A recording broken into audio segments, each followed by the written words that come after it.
Bonjour tout le monde, on se retrouve aujourd'hui pour le déballage de l'expansion Incubation ou Incubation pour Subterra. Et donc, c'est une petite boîte comme ça qui ressemble aux trois autres qui venaient avec le jeu Subterra. Donc, cette boîte-là est en français. C'est publié en fait par Nuts. Et c'est donc une version française que j'ai commandée outre-mer parce que la version anglaise pour ma copie du jeu qui est en anglais est pratiquement introuvable parce que ça faisait partie du Kickstarter de Subterra 2 et donc les copies ont comme en tout cas on va dire explosé de prix pour ceux qui en ont trouvé parce que ça s'est pas ramassé dans les magasins. Par contre, Note, en faisant la traduction française, ben en ont un certain nombre de copies quant à eux. Donc, je sais pas si ça va sortir éventuellement, en tout cas, un reprint en anglais, malgré que ça va être compliqué avec la campagne de Subterra 2 pour la compagnie maître. Donc, ceci étant dit, ça nécessite évidemment un jeu de base pour jouer. On va avoir une coupe de matériel. Et le pourquoi ça ne dérangeait pas que je prenne cette édition-là en français, c'est que les composantes, à part le personnage lui-même qui va être en français, les cartes, le dos des cartes, ce qui était le plus important, n'ont pas de texte. Donc, on peut facilement les intégrer au jeu de base. Donc, de ce que j'ai vu. Donc, on va regarder ensemble si c'est bel et bien le cas. Donc, cette petite boîte-là, donc quand même relativement épaisse, c'est le même format qu'on avait pour les autres expansions, donc bien rigide.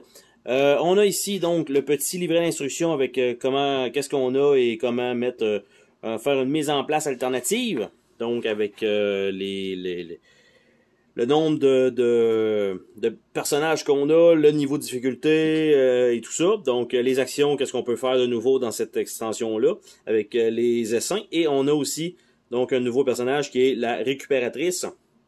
Donc on peut faire 3 actions de ramasser et ramasser est une nouvelle action semblerait-il. Donc bien sûr, même si vous le mixez avec le jeu de base, ça n'aurait comme pas vraiment de saveur. Donc on a une feuille de punch qui est pas c'est pas énorme.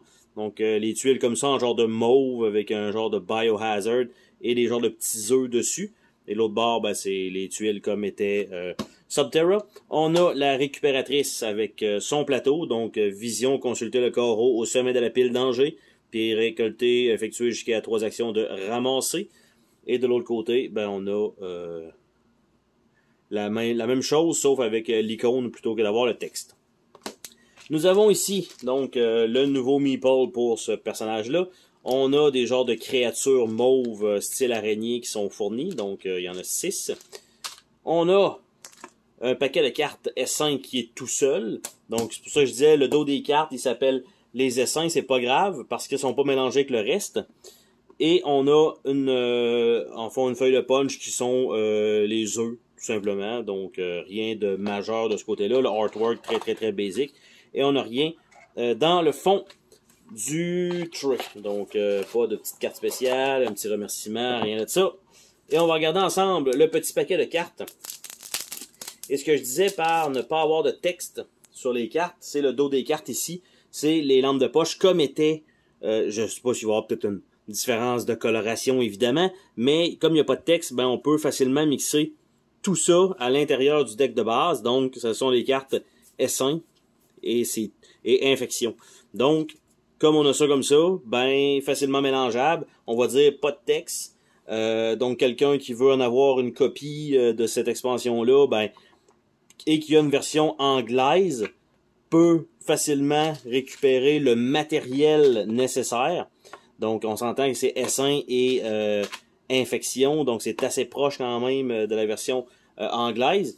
De ce côté-ci, donc il y aurait l'iconographie qui serait assez facile. Donc, on va dire pour un anglais, on a les tuiles et tout ce qui reste, c'est les règlements et c'est imprimable donc à la limite en ligne. Donc, s'il y en a qui ont une version anglaise du jeu et qui veulent avoir cette expansion-là, qui ont eu de la difficulté à la trouver, vous pouvez la commander sur le site de Nuts Publishing directement. C'est ce que j'ai fait. Ça a quand même pris, je pense, 3 jours à arriver au Canada, donc très rapide de ce côté-là. Donc, pas super dispendieux non plus. Ça a coûté peut-être 25$ au total pour l'expansion, ce qui est bon. Et là, ce qu'on veut savoir, c'est est-ce que ça rentre dans la grosse boîte de Subterra, donc que ce soit anglais, français, c'était le même grosseur de boîte, et on avait déjà des expansions à l'intérieur. Ça fait longtemps que j'ai joué quand même à Subterra, et je voulais juste savoir s'il y avait de la place pour une autre boîte, et la réponse, c'est oui.